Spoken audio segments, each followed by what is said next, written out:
Hey there guys, so we're going to be taking the jack shaft out of the snowmobile. To do that, it's going to be sliding that way, and so first thing we've got to do is take our chain case cover off and take the chain out and disconnect the jack shaft from the chain case. So I've already gone ahead and loosened the bolts up, and I actually drained the oil out already. I just kind of popped the bottom cover off so we didn't have a big mess here.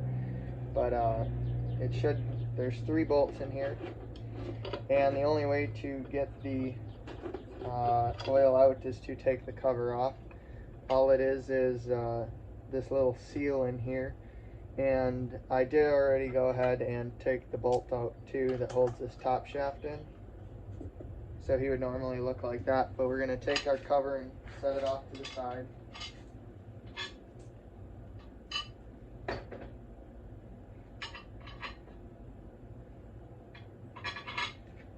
And so I don't know why I put the bolt back in,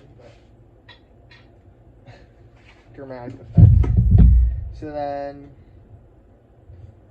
this would be your chain tightener. Normally your chain is going to be rolling this way. There's this little pin on the bottom. I don't know if you can see it or not. There's a pin right here that holds it on, and then it's just spring tension up against the case.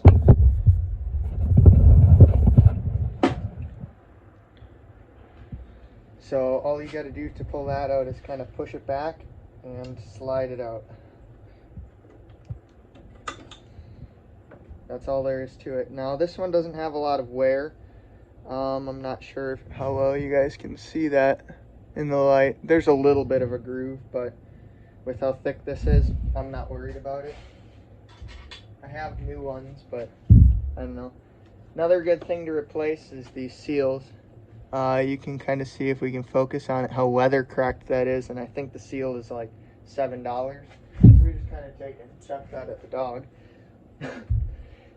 And so next would be you're going to take your top sprocket off. We're not messing with the drive shaft. This bottom sprocket goes directly onto the drive shaft that drives the track. But we're not going to mess with those bearings today. We're just focused on that jack shaft bearing. So take this top sprocket out, and it's splined on there. And then your chain should just fall right down with it. And you're going to want to make sure that this doesn't get dirty. Try to as best as you can. What I like to do is set my chain case cover on a flat surface, like on your seat here on my toolbox. And that keeps everything clean, since the inside of the cover is hopefully already clean. So then, as you can see, our chain case is now pretty bare, and our jack shaft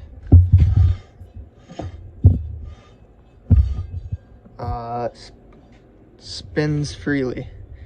We do have drag from this brake disc. That's alright, you should have a little bit of drag there. Next thing here, and I'll show it as best as I can, there's 2 little bolts that hold the jack shaft on. I'm just getting in the light. But we're going to have to take those off, and there will be a little retaining plate on the back here. That's going to pop off this way, and normally you wouldn't have a secondary on here, so you'd just take it right off. But since our secondary is stuck, we're just going to have to deal with it and kind of wiggle the shaft backwards as we go about this. Your brake disc, you shouldn't have to worry about that too much unless it's also stuck on, which will be a real pain in the ass here if it is. But there's just a little locking tab in there that keeps it on your jack shaft. That's kind of a keyway, but not really. And then one thing about that jack shaft bearing is that there's a concentric locking ring on it. We won't worry about that yet. In this chain case bearing, however, you can see that there is, if we can get a straight on look at it, the bearing has a concentric lock ring lobe on it but there's no actual ring because there's not actually space for it in the chain case. So it should just slide right out in theory. Okay, so I got the jack shaft bolts out and the little plate did come off. It looks like a regular bearing plate, but all I'm gonna do is take and I've got a rubber mallet here. I'm gonna tap on this jack shaft stud ever so slightly. We're using a rubber mallet because we don't want to screw up those splines.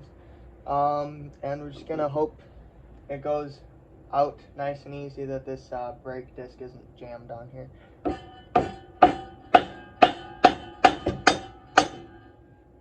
Oh, well, that was nice and easy. I've gotten to the end of what the shaft is. It's equal to the bearing. But you can see in there all this new material that's moved off of the brake disc. You can kind of see in there, you get the light, there's right here is that keyway. And if you look over here, our jack shaft bearing is on the way out. Now I'm going to take and just try pulling on this jack shaft here. I can feel there's a lot of wiggling going on because there's no bearing supporting it on this side. But it looks like it's stuck on that brake disc a little more, so I might have to take, here's what we can do.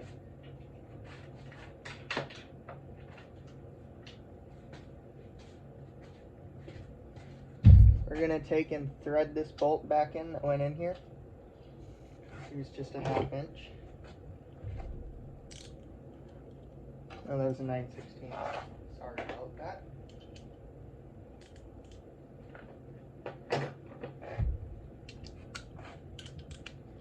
There you go. And by hitting on this, we should... There's locking tight on this from the factory. But by hitting on this, we should get just enough reach to push it out of that bearing. Here's my hammer. And you do have to watch on the other side because your secondary will hit the deli pan, so you're going to have to lift up on it right at the end.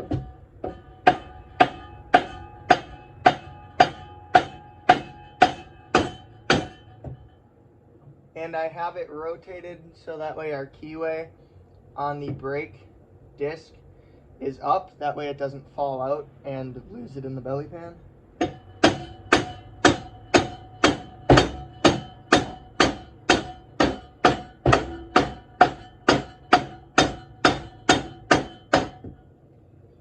Okay.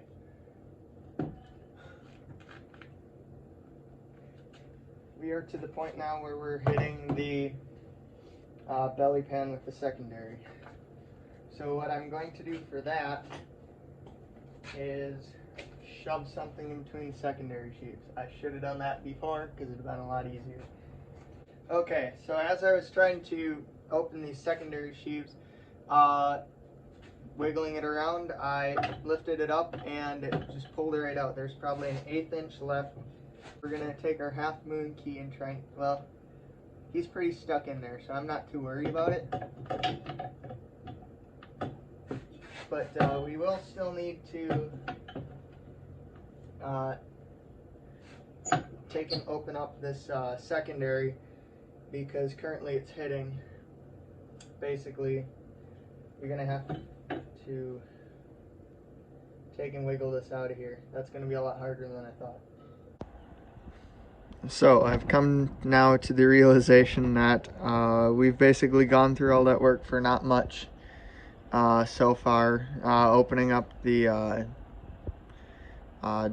chain case and everything, because the secondary shaft will not allow the jack shaft to come out with the secondary on. So I went and did some research online and I found a few tips on how to maybe get this secondary shaft off. So, our secondary clutch off of the shaft since it's stuck. So we're gonna try going through those methods and see if we can't pop that thing out of here, and then I guess we'll just put the chain case back together and put fresh oil in it. That's something that should have been done anyway, so I'm not really too upset about that, but we went a little further than we needed to. I'm not afraid to admit that I made a mistake. But, you know, stuff happens. That's how we learn. Now we know that we don't have to do that again. Hopefully we'll get a cool trick out of this here. So I'm just going to go ahead and basically reverse the steps to putting the, you can see the chain right there back in the chain case. We filled that up with 80/90 gear oil. Okay, so you can see I've got it all together now. I went ahead, there wasn't actually a torque specification for that bolt, but I went to 35 foot-pounds. Since it's a 3/8 inch bolt, it should easily be able to handle that. Plus there's Loctite on it. And you can see I've already gone ahead and installed their new seal, and you might have saw in my hand there's about an inch piece I had to cut off of here. And you're wondering why I left a gap there. That's actually going to be how this chain case breathes. You need to leave that chain case here, otherwise, or you need to leave this gap here. Otherwise, when your chain case will pressurize and you'll push the oil out past the seals that are behind this bearing here, and then you'll get a leak and you'll lose all of your fluid, which would not be good because that'll destroy the chain and whatnot. So I'm just going to go ahead and put my cover back on now, and those don't really have a torque specification either. I just go until they're tight because this is kind of squishy, and then maybe a little bit more to what you feel is good. And then we're going to fill it up with oil. That's going to be the gear lube, like I said. And if you look at this chain case here, there's a top hole that you fill it from, and then you take that bottom plug out and fill it until it runs out that bottom plug, and then that'll be full. Okay, now for the trick that I found on the internet. I'll probably put up the guy's username here because I think he deserves credit for this. But it'll take, I've got one 5/16 by 1 inch long bolt, and these are coarse thread, and then 3 5/16 by 2 inch long bolts, and a couple washers to go on these because these are a bit too long, but that's all I could find. So first thing we're going to do is I've got a thin wall 6-point 1/2 inch socket. This is a 1/4 inch drive adapted into a 3/8 inch extension, and we're going to take and put that in and try and thread him in the shaft that's in there.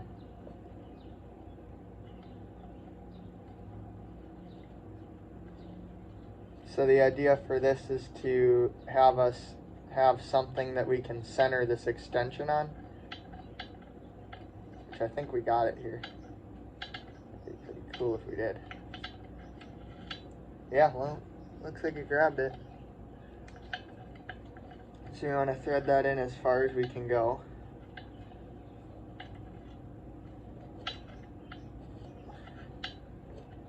Okay. So then this is going to be the tricky part. I have, let's see here, 1/2 inch. Is this a 1/2 inch? Nope, that's 14. Oh, I put the 1/2 inches back. Okay, well, I guess we're using this. Adapter's gone wild. I'm just going to take and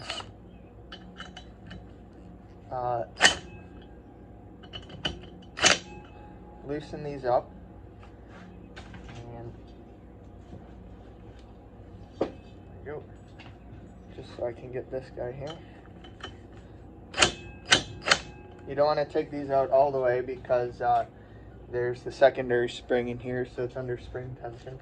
But this is going to require a SLP heavy duty puller. I have this for pulling crankshaft, or the flywheels off of crankshafts. And essentially what's going to happen is we're going to put this on here and put this extension back in, and then press it off that way. So we're going to take one of these out. Which one This one is out the most. Okay, set him to the side. Now for the fun part. So apparently he said to take 3 washers, but these are a little bit longer than what he said, so I think I'll do like 4 or 5. And the trick is finding the right slots to put it in now. So this is 3, so it should be these guys, I would think. But this is gonna take a little fiddling around here. So that's threading in nicely.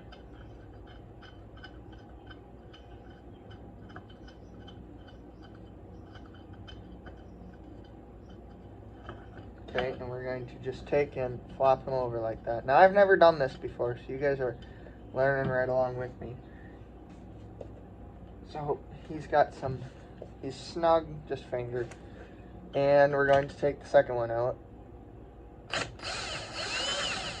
I don't know if you saw that, but this cam kind of moved, which I'm right downrange of it should it fly off. So that's a little bit scary, but okay.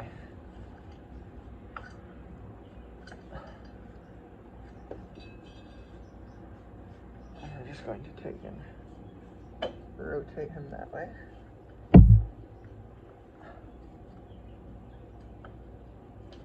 Okay, I want to get this one.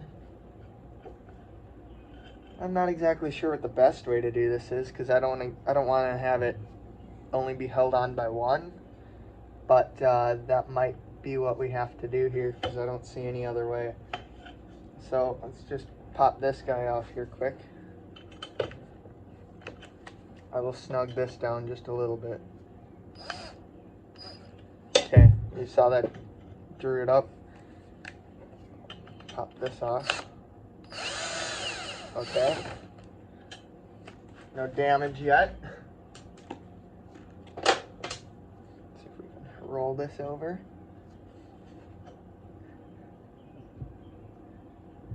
Perfect. Some more washers. Okay.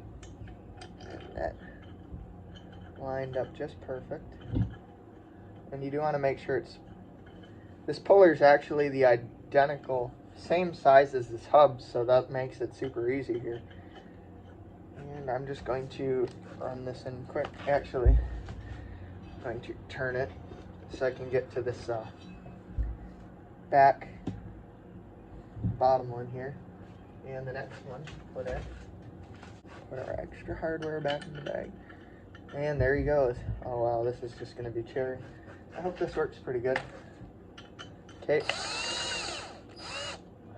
Ooh, you can see it snug up here. So now he's essentially just got a long hub.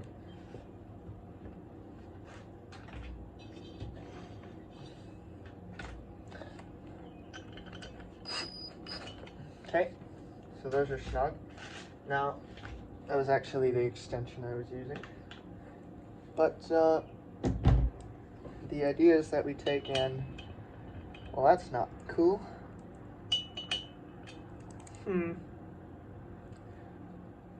Alright, I'll have to stop it and redo this, see if I can't, I'll essentially have to take this apart, put this in first, and then line it all up, because that'll fit, but the socket won't, which is kind of a shame.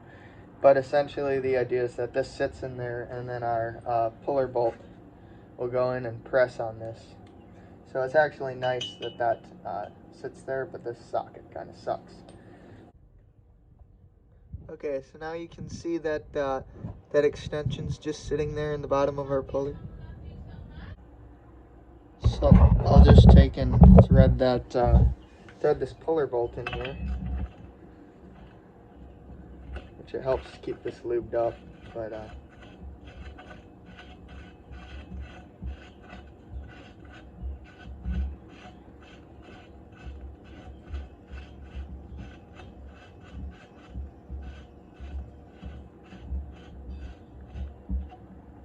can feel it engage a little bit. Now I'm actually going to take and turn it 180 80 degrees, and then hopefully that centered that extension. I could see it, you guys could see it just wasn't quite centered there. But now we're pressing on it. So as I'm going, and this is just hand tight. So this is kind of impressive. I can already see it moving off that shaft.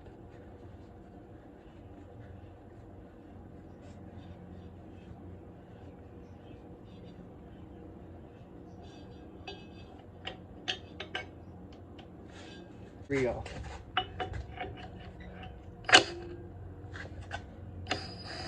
Yeah, wow. That is amazing.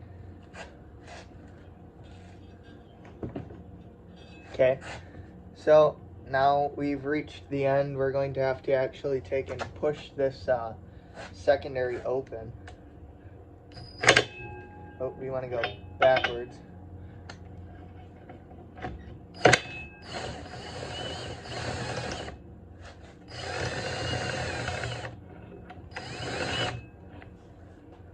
But by doing this, we're going to kind of pushed it a little, but by pushing this secondary open, it'll for one, allow us to pull it the rest of the way off, and two, it'll get us closer to that bolt in there, which I'll take this the rest of the way out actually, just to make sure it's still lined up. It really shouldn't, well, it is farther away from the thing. Hopefully it didn't fall down too far. But we're just gonna shove something in there like the socket.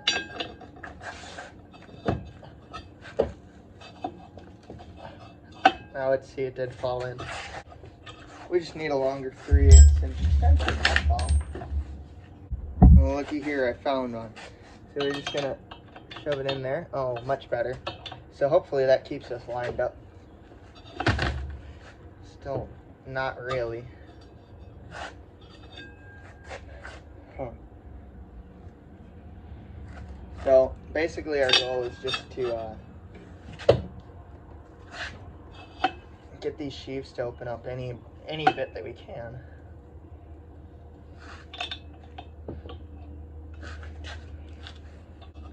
I don't know. I'll get back when I figure it out here. Okay, so I know what's going on now. This puller is hitting the stationary shaft in here, so when you rotate it, this is, well, the back side here, I don't know if you can, there. So this back side is the movable half, and this is the stationary side.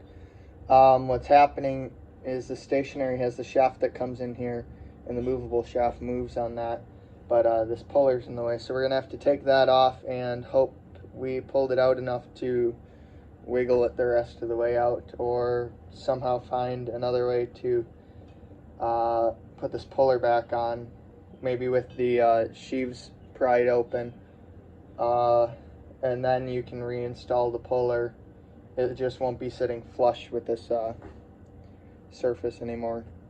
So I'll get that done, and then so I've determined that we can't use the puller anymore, because if we do, that's just going to add extra room here, and really we need this to be back as far as possible. So this hub is going to hit this, but if we put the puller on there, the puller's going to hit it way first, and we're not going to get it off anyways.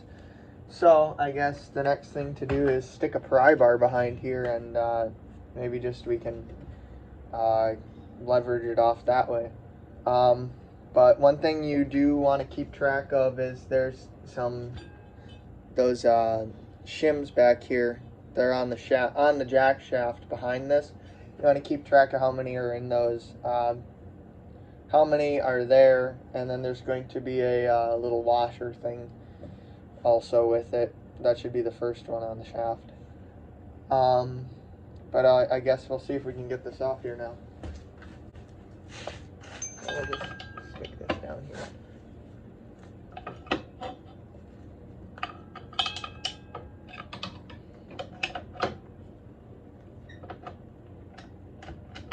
One thing I really don't want to do is pry on this cross member back here, because that sets our offset. Well, no, it really shouldn't. But I don't want to bend that frame here, although it looks like it's already been beat on quite a bit, but so we won't try and make that any worse, but we might just have to take a block and smack on this. Okay, you want to make sure, try and get on the middle of the hub, not the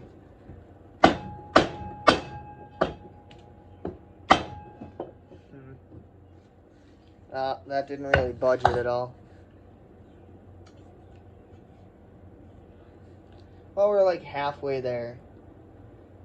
But I'll get back here if I think up any ideas on how to get that off quick. So here's kind of the setup I've got. I think this should work. I've got 2 extensions down in the shaft well there. I've basically just got a standard gear puller, and now I'm pulling on the same plate we were pulling on before, except now it's just latching on there. So let's give her a whirl and see if it stays on here.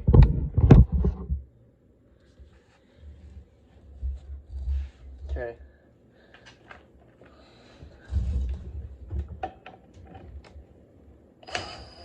Oh, it's pulling it.